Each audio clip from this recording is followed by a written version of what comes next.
What needs to happen for you guys to come out on top? Well, we need to have all 10 guys clicking. There's no doubt about it. And we need to be ready to go at all 10 weight classes. And my goal is to get everybody through. I want to get 10 guys to the NCAAs, and I think if we can do that, that'll increase our chances of having a great national championship. You guys feel like they can win this thing? I tell you what, we're gonna have to wait and see what happens. But I know the guys are enthusiastic and they're excited about the tournament coming up this weekend, and so we'll have to wait and see what happens. Best of luck. Thank you, Doug. Senior Otto Olson claimed Michigan's first individual Big Ten wrestling championship since 1998 when he defeated his Buckeye opponent at 174 pounds Sunday in Evanston. Olson is ranked second nationally and now moves to the NCAA championships in 2 weeks. So congratulations to Otto Olson and to 7 other Wolverines who qualified for the NCAA championships. That's the good news. The bad news is the third-ranked Wolverines finished 4th in the Big Tens, and they can't be happy about that. Mike Kulzicki finished third at 149 pounds, as did Matt Brink at heavyweight. A.J. Grant, Charles Martelli, and Andy Rovat finished 5th, while Pat Owens came in 7th place for the Wolverines. All right, we're joined by Joe DeGain for the Wolverine Wrestling. Beer in your head. You gotta circle down. You gotta move your feet. Get your hips back. See what I mean? He's been a great role model in our program for the younger guys. He has great work ethic, great intensity if you've seen him compete. And I'm really excited about where he's at right now, and I think he's going to have a good weekend at the national championships. And welcome back to Wolverine Sports Magazine in the bowels of Chrysler Arena, as we're in the wrestling room, and we're joined by a guy who is an All-American at Michigan, 174-pounder, Otto Olson, off to the NCAA championships this week. And Otto, first, thanks for joining us, and tell us a little bit about how you got started wrestling. What was the start for you? I was about 5 years old, and I tried pretty much every sport as a young kid. The reason I got into wrestling is because I thought it was like professional wrestling. I thought I was going to be able to walk out into a ring and stuff and have people out in the crowd looking at me. So, first I wanted to be a professional wrestler. And I was kind of surprised, and there was no ring around the mat. And at what point did you start to understand, hey, I'm pretty good at this? I started having success when I was about 8 years old, and that was probably because my dad really pushed me really hard. He's making me go to 2 practices a night, and some parents thought that was kind of crazy, but I liked it because he'd take me to Dairy Queen after practice, so I look forward to it every night. Now, you start getting recruited. You're a kid from Washington. How did you hook up with the University of Michigan? Well, unfortunately, in the state of Washington, there's no Division I wrestling program. So, in order for a wrestler to wrestle in college, you have to go out of state. And I knew from a young age that that's what I'd have to do. I'd have to be successful in a state tournament. So I pretty much dedicated my life towards wrestling and getting the good grades, whatever it took. And when I was approached by Joe McFarland, it was a great opportunity I couldn't pass up. Now, Washington and Ann Arbor are not exactly right next to one another. Tell the people about your first trip to Ann Arbor. How'd you get here?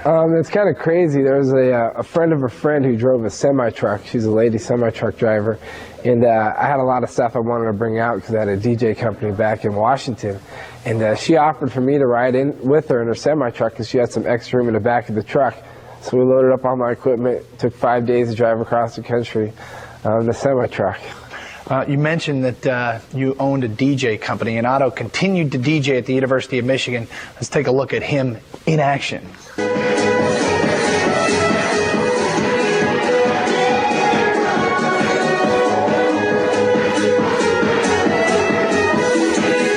I started in about the 5th grade DJing. Started getting more serious as time went on. I was doing little house parties and stuff.